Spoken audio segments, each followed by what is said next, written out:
Hello and welcome to the Signal Sit Down. Of course, you have seen in primary after primary after primary, Democratic socialist candidates making massive inroads. They are an insurgency in the Democratic Party right now. And it's a big problem for the Democratic establishment. It's been fun to watch, but they will be a problem for the right, for conservatives, for Republicans come November when a lot of their names are on the ballots. And you might say, thank you for nominating a socialist in a purple state. Republicans, conservatives, the right have a better chance of winning that race now. That might be true, but it also means that every single one of those matchups is a do or die moment.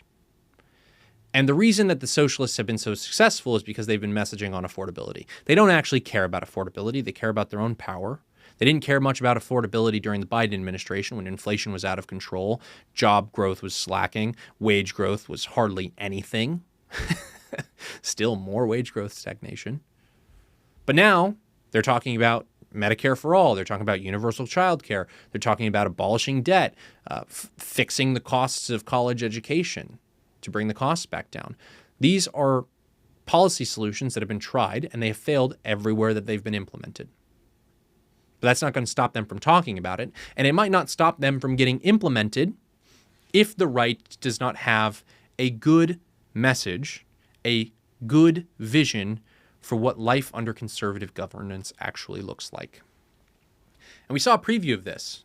We saw this break out on the right, this issue of affordability, last week with the burrito wars, in which Andrew Clovet of TPUSA said he was talking to Turning Point activists that said burritos shouldn't cost $20. Just feels like things are too expensive. And some people instantly agreed with that sentiment. That, yeah, your fast casual burrito shouldn't cost $20. Other people denied the existence of $20 burritos at all. Others said, if you're upset about that price, you should cook more, or you should look for other market options for your burrito. Really think about the substitution effect. And others were very, very aggressive in the way that they went about this. They basically told the kid to pound sand. I don't know who this kid is. Of course, Andrew kept him anonymous. But if that's the message to America's young people, to pound sand when there are real structural problems with the economy, you're not going to make many friends. You're not going to win many elections. And that is when the socialists will win. That is when they will implement their agenda, and it will fail like it's failed everywhere else. And where does that leave all of us? Not in a good place, that's for sure.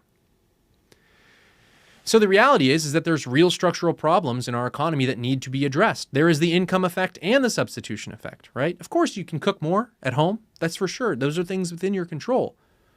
But the reason that these are brought up in political context is these are things that need to be done as a political community to figure out solutions, right? How do we restart wage growth in this country? How do we bring the cost of college educations down? Right? College educations, compared to 40 years ago to today, are twice as expensive when you fix for inflation. When you take that into account in real terms, a college education is twice as expensive as it was 40 years ago today. Then you have home buying and healthcare, right?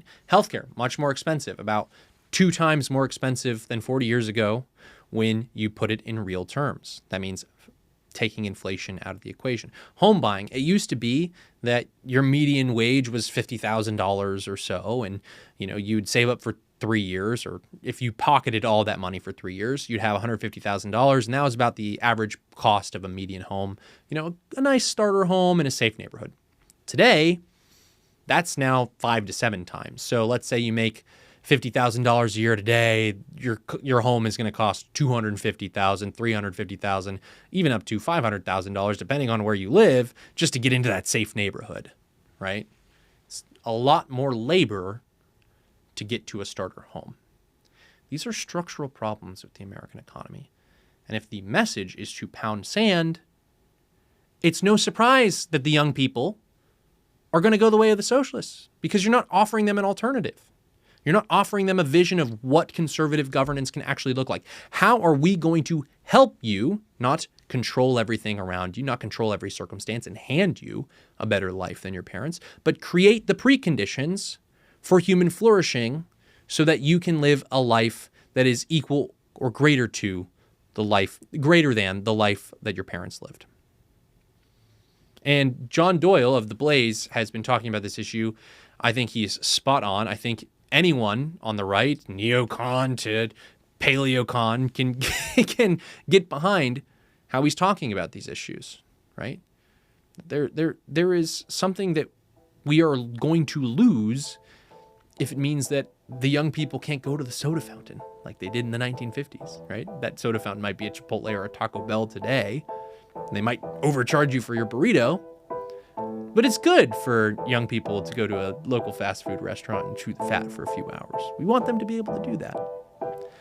And so without further ado, here is John Doyle.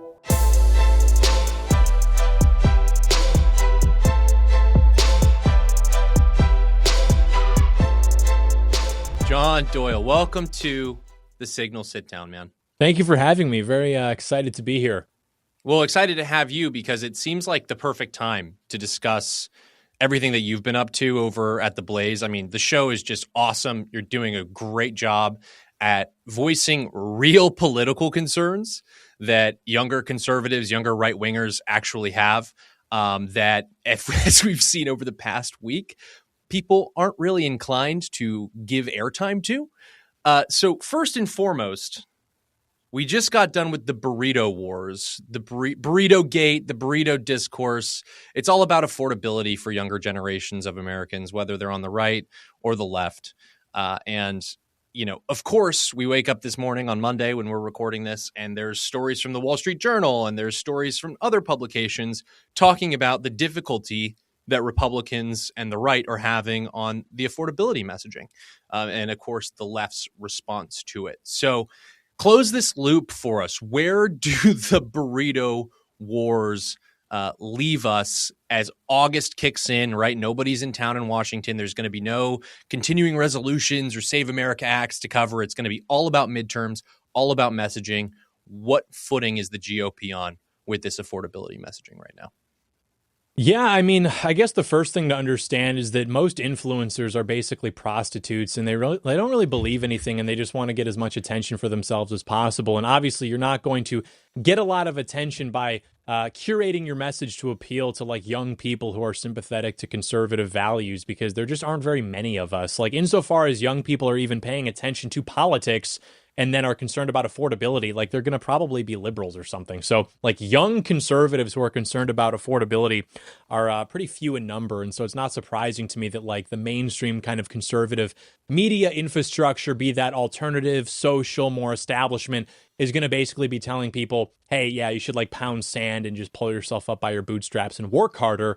And then it's further not surprising to me that then Democrats are going to take that and make sure to publish that so everybody can see it. So it's like, hey, young people, if you were curious about maybe whether the Republicans were going to stick up for you a little bit better than we were, just know that they are still very much so telling you to just pull yourselves up by your bootstraps. And so the entire thing is just completely out of touch. I mean, it depends on how exactly you look at it. Like hours spent of like average labor per Big Mac, per burrito. It is just like objectively true that for us to attain the same standard of living as our parents and grandparents, we're going to have to work a lot harder.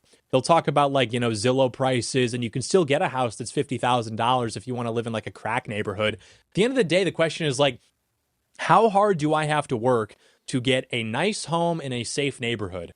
Typically, that house is going to be in the high hundreds of thousands, if not even like $1 million these days. This was simply not the case back in, you know, previous generations. And so, you know, you can tell people that they should work harder for it, but if they're not experiencing the same country that they implicitly understand their parents and grandparents were able to experience, they're going to vote. They're going to express themselves politically in alignment with whoever's promising them at least some solution to that. Even if the solution's stupid, whoever can show them, hey, I'm at least hearing your concerns, that's who they're going to align themselves with. And that tends to be people who are leftists and are just going to exacerbate the problems themselves, actually. Yeah, you had such a great take on this. You put a take out on Twitter, and then you talked a little bit more about it on your show. But your take was, I spent thousands of hours in a Taco Bell with my friends talking about high school things, you know, just boys being dudes. And it was $5.18 for those burritos and that Baja Blast. And we just spent hours and hours and hours upon talking. And you say that is something that subsequent generations of Americans should be able to enjoy, that previous generations of Americans actually enjoyed. When I saw that tweet, and you talked about it more, so I'll let you do the talking on this, I thought of the book Pat Buchanan's Memoirs, where he talks about all of the time spent getting into fights and taking girls on dates at the local soda fountain. A soda fountain, actually, that should have been 3 or 4 blocks up the street from where I live now in Northwest Washington, D.C. It's not there anymore. I mean, it's completely paved over. It's probably like a halal shop now or something like that.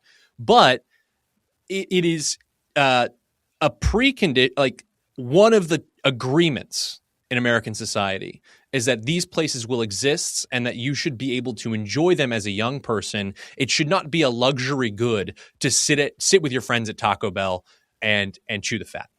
Yeah, we're supposed to be like a wealthy and prosperous civilization. And not only that, so it's not even that we feel entitled to that. It's that we know for a fact that, people in the boomer generation were doing that at the soda fountain or wherever.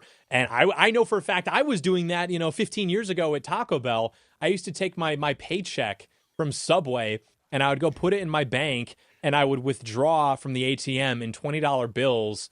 However much I think I would leave like $20 or $40 in there. And then for the next 2 weeks until I got my next check, that was it. And with that, I would pay for gas, movie tickets for $6, Taco Bell for $5. And I was able to like enjoy being alive in America as a young person, actually. And I was still working. I didn't feel entitled to it, but it's like things are obviously getting more expensive. And where they are cheap because people don't want to go there either because the food sucks or the clientele sucks. So it's like you can still go eat for $5, but it's going to suck. In Taco Bell, I understand it's not exactly Whole Foods, but you know what I mean? It's like the food itself is going to be bad, and then also it's going to be patronized by clientele who is likely to stab you or something. And this is just not the America that not only our parents... I didn't grow up in this America.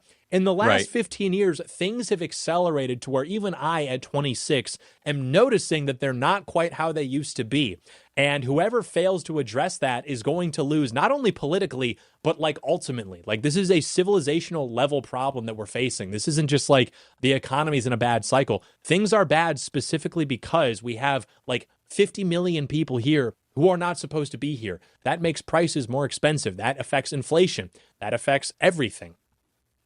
Yeah, and time again, people on social media would say, well, the guy who can make burritos for $5 is going to make a killing. This is the free market, don't you know? And, my question is, okay, well, then where is the free market burrito alternative, if that exists? Perhaps there are much cheaper burritos, but economies of scale are a thing. And so if you're going to actually try to make a burrito restaurant that stands up against a Chipotle, good luck with that. And the reason that those things don't exist is everyone wants to talk about substitution effects. There's plenty of substitutions out there. Joel Berry gave everyone a solution, right? Stretch the meat with refried beans and your wife can make burritos for $8 for $20, apparently. That's what his tweet was. But people aren't talking about the income effect, right? This is a structural economic problem. And that's why I think we see in the post-COVID world just a very kind of depressed moral economy. The consumer confidence is low, even though some of the fundamentals across the economy are really good. And it's really interesting to see how that manifests politically. President Trump was, net positive on his handling of the economy, basically for the entirety of his first term. Even during COVID, when the Democrats locked everything down and the economy, the American economy just vanished in an instant, Trump still pulled net positively on his handling of the economy. That hasn't been the case in the second term. And you compare, what he inherited from the Biden administration. Right now, we have inflation sitting around 3.5%. That is way better off than it was for the entirety of the Biden administration. There was only moments in like late 2024, after Biden had basically bowed out already, where inflation dipped under 3.5%. So there's a lot of really good fundamentals here, right? We're pretty much at natural unemployment. Inflation has come down, Iran war, yada, yada, yada, like throat clearing needed there, of course.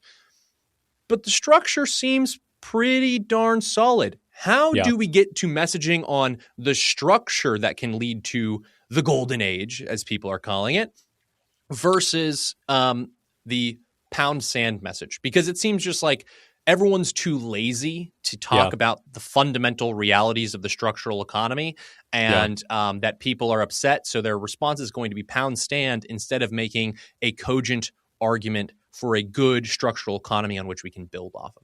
How do we start that conversation? I mean, that's the problem, because everybody has a reason for it that is separate ultimately from like the interest of a successful American right. So like the neocons, they love this because they love telling people to pound sand, because essentially what that does is it kind of fans the flames. You know, people unfortunately are going to experience the reality of their day to day in a way that places blame ultimately on like whoever is in the White House. So unfortunately, the average American voter is simply not paying close enough attention to understand that what we are experiencing right now is a hangover from the Brandon era. And so while not perfect, this isn't something that can ultimately be ascribed to President Trump. And moreover, we are making efforts to actually make this better.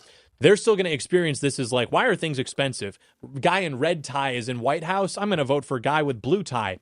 And then you look at the messaging from people like on the conservative side, and it's either A, yeah, don't support the guy with the red tie. I'm a panicking. This is a disaster. Trump has betrayed us. Or it's like neocons who are just like, yeah, so true. Pound sand, poor person. And so it's like none of this is very appealing. None of this is very friendly. And it all kind of serves the same purpose, which is making people hostile like towards Trump and his agenda, but for different reasons. And so it's very difficult to come out and say, look, things are not perfect, but progress is being made. This is really actually, yes, still the fault of the Democrats. We can work towards solutions for people. I think JD Vance is very good at this, but because so much of the messaging now is occurring online, and the online sphere has incentives revolving around getting people to panic, getting people to think that things are worse than they are. You know, you never read a headline about a plane that landed safely. It's just completely destructive to any kind of like positive, tangible political message, I think. And that's like the $1 million question. I mean, how do you solve that problem? I really don't know if you can. You're asking people to not panic. People love panicking. People love panicking. And it's what you see online right now, especially in the social media space, is peak retardation. It's peak right-wing retardation. And the reason that it is because the people who are left, it doesn't matter if they're media types or they're political types at think tanks, et cetera, et cetera. The people who are not in, who are on the outside, are on the outside for a reason. Everybody wanted a piece when we had the mandate in 2024. Lots of media types wanted to go in, all of this type of stuff. So the people who are left on the outside, like the people on the inside, do not see this divide within the governing structure, within the administration, within the base itself. With the policies that they're coming out with, they are always surprised to log on to Twitter and see what the new stupid thing is that the right-wing pundit class is arguing about. And like, I'll put out a tweet that's like, guys, none of this matters. All of the politicals are way too busy working, doing awesome stuff, putting W's on the board. Yeah. And when they log onto this app, they are not demoralized. They just laugh at you. They just are confused by what you're even talking about. Because they're on the inside and you're on the outs, and they know that you're there for a reason. And like the favorites will come in and I'll be like, oh, I know that account. That account works in the administration. Oh, I know that one. You know, you go on and on and on. But you've really come up with this term. I said peak retardation of the right, but you came up with the retard right and actually gave this term a definition and legs. So for the viewers who are unfamiliar, please, what is the retard right? How do you see it play out in real world politics and on digital politics, social media? I mean, they are literally just retarded. And I don't say that, by the way, to disparage anybody of like differently abled mental faculties. It is simply a reality that these people are lesser developed than they should be at this stage. They think that we're still playing with action figures where you can say, and then Trump does this, and then this happens, and then, and it's like, this is not how things actually work in the world. And we know that because, like you mentioned, we have guys in DC who actually are doing the real work in the world. And when I did my Christmas party circuit back in December, I was in the city and I felt like a hero. I had all these guys who are working in the government coming up to me and saying, thank you for not being retarded. Literally, thank you for defending us. I don't know what these people are talking about any of the time. And it's like, yeah, dude, like everybody just gets online and it might be sour grapes. They may be mad that they couldn't work in the government. They may be mad that they weren't given access to like the inside baseball.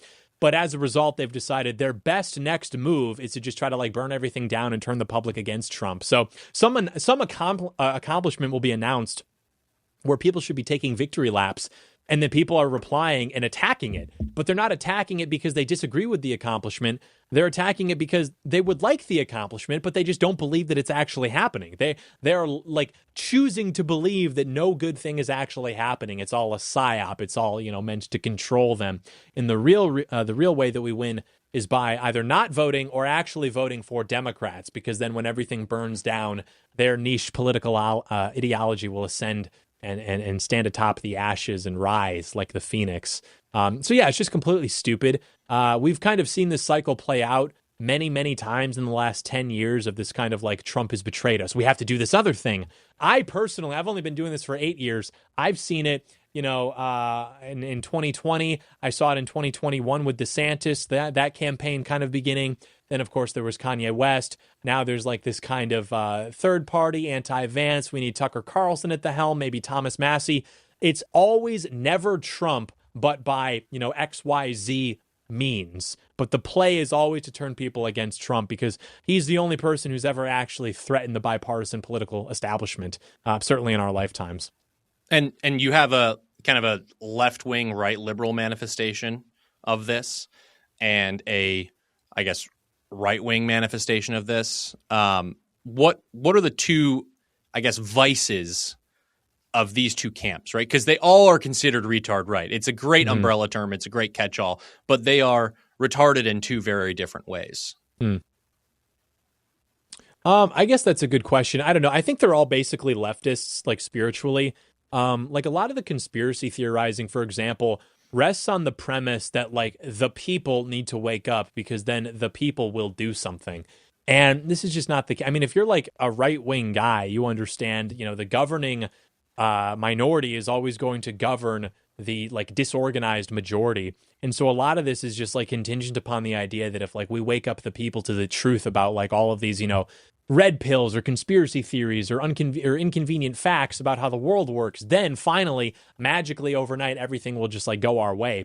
And that's just like not the case. I mean, obviously, the only reason that any of this has changed for us politically is because you had a governing coalition take power, at least nominally, in Washington and change things for the better. So I think ultimately, like, they're pretty much all on the same page in being retarded. I don't know if I would draw maybe distinctions between them necessarily, though perhaps in decades to come, we'll see like a scholarly adaptation of this that'll go there.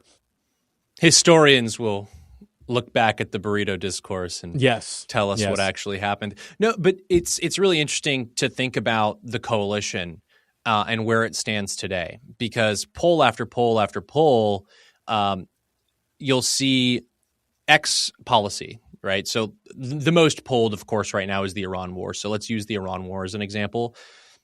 95% of MAGA Republicans are aligned with Donald Trump on his Iran war campaign, or whatever the question actually may be.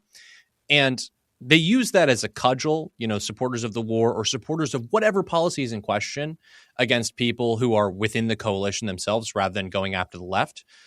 What I see time and time again, though, on polls over time is that the MAGA voter segment of the population is not the 2024 coalition. Those two things are polled differently. And we've seen a drop. The most extreme drops are 10% of people who voted in 2024 for Donald Trump are unhappy, to the lower bound is 5 to 6%. 6% in a republic in the Electoral College, where things are very, very close across a number of states, is a big problem. And so I guess I take the president's line here. I want everyone to stop killing themselves. I want the world to stop killing itself. And the first thing that you need to do is recognize that you're operating within a coalition. When to go back to the burrito wars, if your only message to a large segment of your political coalition is go pound sand, that's not an argument for the old republic. That's an argument for empire. And I tend to be somebody who's in the camp of the old republic, who thinks that we can do some pretty cool things within our own hemisphere. Don't get me wrong. But that's what that ultimately is. It's a call for imperialism in a not left-wing coded way, but sometimes left-wing coded way. How do you see the coalition heading into this midterm cycle? what needs to be repaired, what needs to be activated within that coalition to make sure that conservatives, that the right doesn't lose in a big way. Yeah, I mean, I think ultimately, like what a lot of these people are just trying to do is they're trying to make us lose, like on the margins. I think I see polls all the time about like, Republican voters have never been more behind Trump than they are now. I mean, that's probably old news as the war has continued, but that was at least true at some point during this year when a lot of these people were assuring us that like it was over, the coalition's destroyed. I think the safe bet going into midterms was that we would keep the Senate, lose the House. That's probably still the safe bet amid all of this other stuff going on. I think it's not impossible that we do better than that, but ultimately we do kind of need to keep everything together. And I think that there's like obviously a way to do that by simply focusing on the issues where we're actually delivering big victories. But everybody, of course, wants to talk about Iran, Epstein, flock cameras, which apparently are Trump's fault, even though it's like a local ordinance. Nobody wants to have talks about immigration. Nobody wants to talk about crime. Nobody wants to talk about gutting anti-white racism. Like all of these things, which will literally save tens, if not hundreds of thousands of lives and certainly improve the quality of life of everyday Americans who would then be incentivized to turn out and vote for the people who are delivering these victories to them. These people are trying their best to like sweep all of that under the rug and instead get people to focus on, I don't know, Iran war, Epstein, all of this stuff that's like extremely online, frankly. And I think that hopefully if everything goes our way, we need to take measures to like exclude these people. These people shouldn't have any influence in the party. They shouldn't have any influence online. I'm not calling for censorship, by the way. I'm just saying the people who actually have an interest in winning and taking things seriously should graduate. They should move on from these people who clearly are not interested in anything serious. And insofar as they are, it's just trying to like make us lose, basically. Right. Make them be a price taker, not a price maker within the coalition. Right. I mean, voters are, the average American is faced with a binary choice every election year in November. Making those people who exercise power within the coalition a ride along, a fellow traveler is probably a way to be, more sustainable, I guess, in terms of our political coalition. It's really interesting to see people, at least in Washington, D.C., feel more bullish on the midterms than they were, 3 or 4 months ago now. Like there's a number of people in media and in politics who think for sure the House is going to be kept by Republicans. I'm not there. I'm a cynic on like everything anyway. I often say, so long as everything that I write or talk about on my podcast goes the opposite way, America will be in a great spot. I'm like rooting for me being wrong 80% of the time. But when you get down to, how do I want to put this? When you get down to it, the message for the coalition, for the binary choice, is going to be made a lot easier with a lot of these socialists that are running the country now. Yeah. I mean, it's pretty amazing to see how successful the new left has been, the new socialists have been in this primary cycle. What do you make of the folks like Abdul El-Sayed and Francesca Hong, the success that they're having right now on the trail and within the Democratic Party against the will of a lot of Democratic Party leaders like Chuck Schumer? Yeah, man, Chuck Schumer can't shut these people down. AIPAC can't shut these people down. It's scaring me. I'm getting a little nervous because these people are indicative of just like the changing demographics of the country. Like, in Michigan, for example, where this El-Sayed character won his primary over Haley Stevens, all of these Muslims voted against Haley Stevens literally because she's just like a generic white woman. And they voted, of course, for their, ethnic compatriot El-Sayed because they want, Muslim representation in the Senate. They, of course, want somebody there who's going to forward their ethnic interest in America, having established a kind of beachhead. So, this is not because Americans have decided that socialism is a great idea. This is because the idea of an American has been subverted. We have a lot of people in America who are not Americans, but who have been afforded the rights of American citizens, who are now deciding these things, who should govern the country and where, what that power should look like, the scope of it, what the future of the parties is going to look like. So literally, I hope that the establishment Democrats can keep these people at bay. It's like this weird thing where on the one hand, I'm happy they're running because I think in the short term, it makes it more likely for us to have success in these kinds of elections. Like with Mike Rogers in Michigan, for example, I think that's a very competitive race. However, long term, if we don't deal with the problems, these people are just going to be more bountiful and they're going to be angrier and they are not going to show even the mercy that establishment Democrats of days past would show to patriots. I think that they are bloodthirsty. And so we have a very short window, maybe 10, 15 years to deal with this problem. And if we don't, it's going to get very ugly, I think. Yeah, there is the discourse is talking about, oh, are these candidates getting to general elections good or bad for Republicans? I think it can be both, right? That the probability, if you want to look like the poly market odds or whatever, like the probability that a Republican wins against a radical socialist candidate in these toss-up races, like in Michigan and elsewhere, goes up, right? So we might have been looking at a generic Dem versus a generic Republican matchup. It's 50-50, but with a socialist on the ballot, it's 60% Republican, 40% for the radical socialist. That's good. At the same time, every election in those circumstances just becomes so high stakes. It becomes so existential at that point. And if you have that repeated over and over and over and over again, the left will get wins, and they will get major wins. And the last one that you want, of course, is the president of the United States. That is the big scary.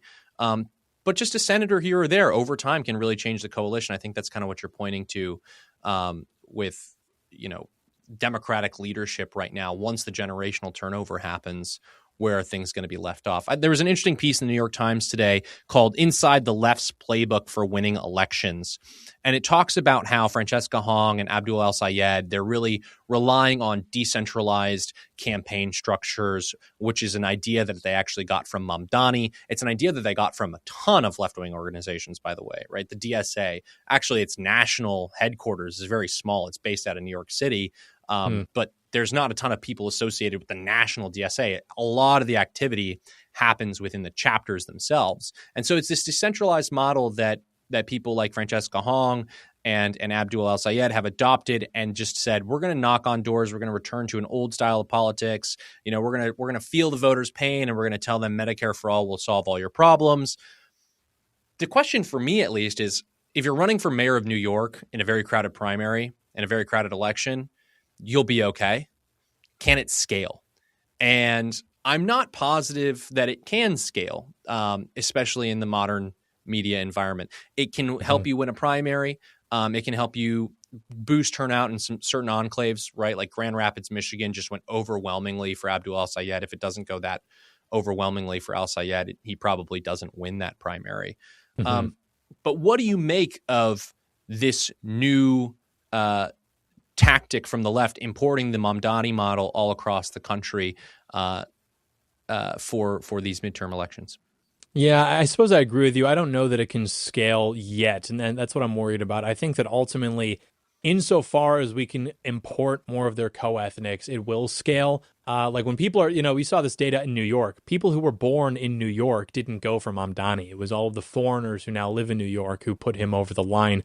Same thing with El-Sayed. So it's like wherever in the country you have this kind of like, maybe you'd say soil, right? It's like fertile soil for this kind of model to work, I think, then it will. Fortunately, other parts of the country, I don't think it'll work so well. But that's kind of what scares me about the hourglass, where it's like, if we don't stop this in time, then everywhere in the country pretty much is going to have, soil that can allow for this kind of strategy to flourish, where you have these like very radical, like Obama wannabe types essentially saying, hey, man, look at this Instagram reel, free stuff. And people will go for it. Younger people will go for it. Obviously, Democrats in general will obviously block vote for it. So it does worry me. But yeah, in the short term, I'm not so confident that it could scale. And I do hope that the party leadership puts a lot of impediments up against these people.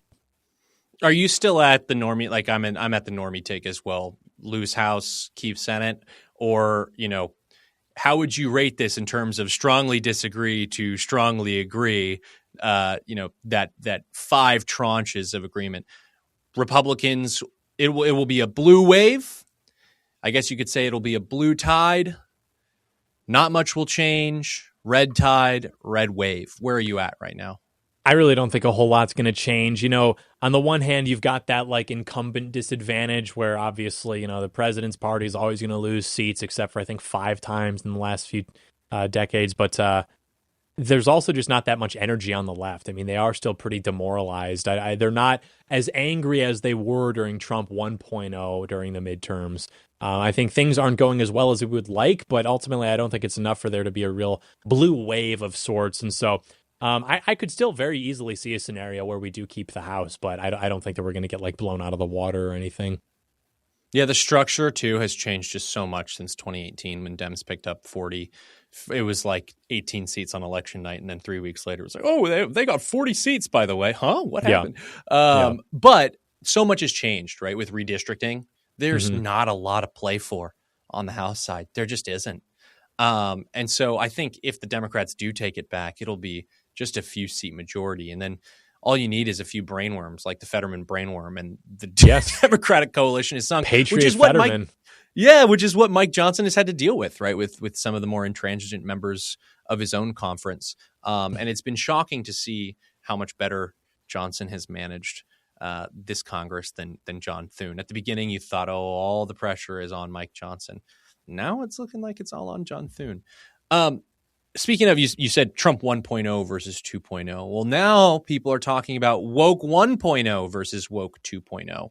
AOC said this over the weekend, like woke 1, a little excessive. I don't really know what woke 2 is. I don't think I've seen someone forward a good definition yet for what woke 2 is and the implications of that. I'm wondering what your take is. What is woke 2 and how does it compare to woke 1? Woke 2 is just woke 1, but with the stated sentence, we took it a little bit too far. Oopsies, teehee. But there's no difference in how these people intend to govern. There's no difference in how they intend to treat you, how they would like to treat you. The only difference is they understand, or at least they believe, that a lot of what got Trump back into power in 2024 was that people were fed up with like the excesses of woke in 2020 and sort of the fruits of that throughout the Biden administration. So all that is just them understanding that the American voter is a goldfish and he is still a fundamentally liberal person because he's been propagandized. And so it's not that he broke from Democrats to support Trump because he really agreed with what Trump was saying as a standing political project. Typically what it is they like the idea that a guy was going to go in there and be a bull in the china shop, or it was payback. Like, look, I have to vote for Trump because you won't calm down. You're being crazy. And so Democrats know that all they have to do for a lot of people is just say, oops, sorry, teehee, took it too far, and they'll go right back to the Democrat plantation. So that's all it is. It's just lying and gaslighting. But what these people actually will do, what they'll run on, it's all the same. There is no fundamental difference between the two, no functional difference between the two. Yeah, I guess if I had to define woke 2.0, I would give it a little bit more teeth, that they kind of learned from the labor election with Keir Starmer at the helm, and Keir Starmer mostly focused on bread and butter issues and gave really bad solutions to solve that, which is why he's no longer the prime minister. But, you care about trans? Let's talk about Medicare for all, right? Medicare for all polls much, much better than the issue of trans. And if you get Medicare for all done, you get the kids by default, right? You have no recourse. I mean, we've seen this with the NHS. We've seen this with other government-run healthcare schemes throughout Europe, is that once that is in place, you do not have the recourse that you think you do when it comes to your child's own healthcare, right? Good luck trying to stop that train once it's left the station. And so I think that's the more hardcore version. I guess that's a little bit more stepped up intellectually. Do I think they have the discipline to keep to that? I don't really know. I think it's probably going to end up, when all the dust settles, when all is said and done, in what you're describing right now, which is same thing. We just are going to apologize more frequently for our excesses until we actually get power, and then we'll throw all the excesses in executive orders or different, omnibus spending bills where it's like, oh, what's in this 2,000-page spending bill that some Republicans voted for? It's like $3 trillion for sex changes for minors. Just absurd figures with absurd policies. I want to close out this interview by talking about Nixon maxing. Yes. Because you mentioned that the economic woes, the affordability stuff, it feels like a hangover from COVID. And I have thought this for a long time. Others are talking more openly about this now. It just feels like the teens and the early 2020s was this 60s kind of cultural revolution, right? You have Obergefell, you have the rise of the trans movement, you have COVID and everything that comes with it. And now we're in this hangover that is the 70s. And the 70s, not a particularly great time in American history. You have, or late 60s, early 70s, not particularly great times in history. You have lots of urban violence. You have lots of riots. You have stagflation, of course. You have just compounding cultural, economic, socioeconomic factors that leave Americans pretty demoralized heading into the 80s. And of course, in the 80s, you get Reagan and you kind of get the rebirth, a new dawn. But I really do feel like we're at a 70s or late 60s, early 70s point in American history. And so it doesn't shock me whatsoever that Nixon is enjoying this renaissance. What's in it?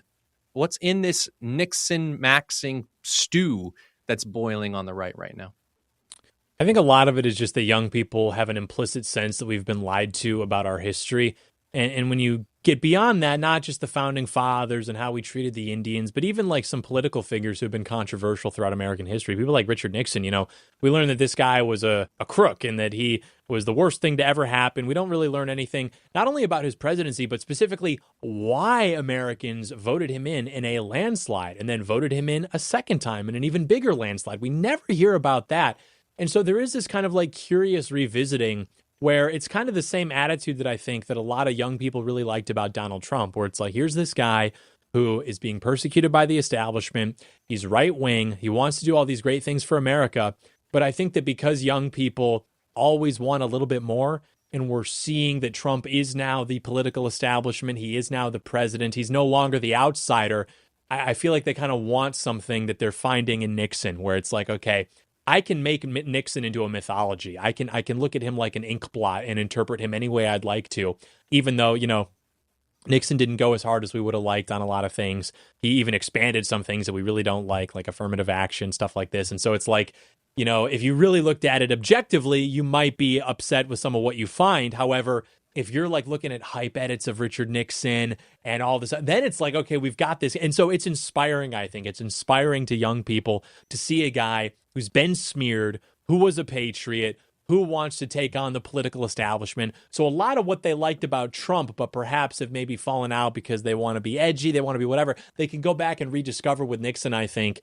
And as a student of history and as a patriot, I'm happy to see that. Happy to see people getting involved more in recent American history. I think there's a lot more you can learn about how our country works by studying the last 100 years than by studying maybe even the founding era. So, yeah, and I grew up in the town that Richard Nixon is originally from, in Yorba Linda, California. So I went to elementary school across the street from the Nixon Library. I moved around a lot as a kid in Yorba Linda itself. Like I never moved towns. It was just hopping around the same town. So I was never more than 2 miles as the crow flies from the Nixon Library. Yeah. And he was this hometown hero for me, but I learned all the normie con things about Nixon and him being a crook. And don't you know George Will and Larry Hogan's dad came out against him, and that was that for Richard Nixon. That was a wrap on it. His own party came out against him, which is evidence of corruption or whatever the line is that they're giving students now in their American history classes. And during the early Trump era, when the deep state was going after him with Russiagate, I would go to Republican Party events in my hometown. I'd do events with folks across Southern California, yada, yada, doing the college activism thing. And there'd always be these old heads that would just lean in and be like, they did the same thing to Nixon. So they were starting to plant the seeds of Nixon maxing back in the day. And to see it get this renaissance now is great, because I have like a miniature shrine to Richard Nixon in my office. I've got his bust. I've got, a bunch of campaign buttons that I've collected over the years. Yeah. And it's just, I think, you see the outside. He was, of course, a political insider. I mean, he had so much political experience, but he was really outside the establishment and pushing the establishment in the same way that Trump does, because Trump can no longer be considered an outsider. I mean, he has dominated the party for more than 10 years at this point, and I think it's made him more effective. But to see Richard Nixon get this, and I think a lot of Gen Z, younger millennial conservatives are more interested in Richard Nixon now because it was just a gap in your conservative education, Yeah. quote unquote. Like you go to all of these fellowships and stuff like that. And it's basically 1953, Russell Kirk comes out with the conservative mind, and you have National Review founded. And we're just going to like talk a little bit about Goldwater, fast forward to Reagan. There's this missing gap. There's this gap in conservative Inc. education that is the Nixon presidency and the Nixon coalition.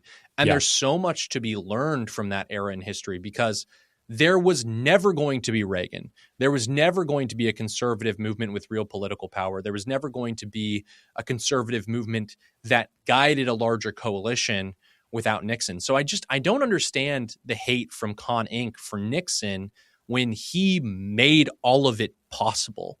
Yeah. Do you have thoughts on this? I just can never explain why he's a missing chapter in the history of the modern American right. I think because largely his ascent to power was driven by the American reaction to the excesses of social progressivism. And because those kinds of, conservative dweebs don't recognize those to be excesses, and certainly don't want to be held responsible for having failed to stop them. So it's convenient for them to brush Nixon under the rug, because it's like, well, we just ended up here. Nobody ever tried to stop. We're just here. And it's like, actually, there was a man who was elected specifically with a mandate to stop this, to heal the anxieties and the divide within America. And the establishment went after him. And then you guys got to, have the reign after that. Nixon's gone. Now you guys get to do your LARP, and now, you're the neocons and what have you. So, fundamentally, the kinds of people who have run the conservative movement for so long, until 10 years ago, and still exist in some capacity, are just like controlled opposition, LARPers. They, in a second, as they do now, they would be happy to side with the establishment before they would side with the patriot, because they don't care so much about doing good things as they do being involved in the system, being a politico. That's from where they derive their sense of identity. And so, they're threatened by people who are able to operate outside of that, who are maybe a bit more maverick, like these kind of like rogue guys, like Nixon, like Trump. There is a cloth that they are threatened by. Well, here's to making sure that the Patriots remain in control. John Doyle, thank you for coming on the Signal Sit Down. We appreciate the time. Yes, sir.